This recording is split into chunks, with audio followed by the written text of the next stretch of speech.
And you mentioned about the agricultural industry, no? This comprises a large chunk of our economy. At ang ating mga magsasaka, Teddy, have been suffering due to this COVID-19 pandemic.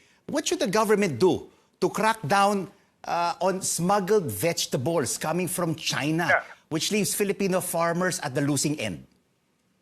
Yeah, that's very important, no? Fighting smuggling, which is not just a recent phenomenon. It has happened in the past.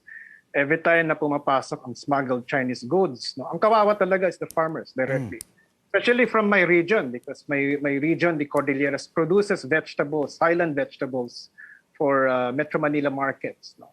So I think there has to be a stronger enforcement of the laws.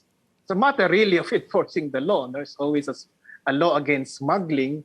So kailangan palakasin pa natin, no, yung pag-prevent natin ng smuggled goods.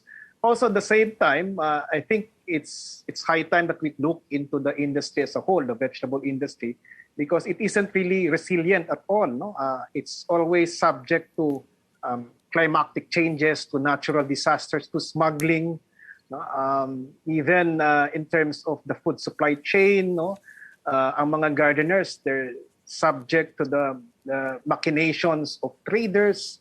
And I'm not saying we should do away with traders, but the problem is with our food supply chain, there are just so many layers of trading. Kaya from the market, let's say 20 pesos ang presyo ng isang kamatis, ilang layers of trading ang pagdadaanan niya. Finally, when it reaches the market, it's so expensive.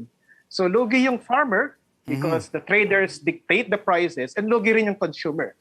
So again, we have to look into the systemic causes of the problems of the agricultural industry. At saka sa importation at saka sa smuggling na ito, no, Teddy, maraming sa ating mga kababayang magsasaka ang nawawalan ng hanap buhay, and many of them have lost their jobs. And of course, during this pandemic, many of our Filipino kababayans have also lost their jobs in many other industries.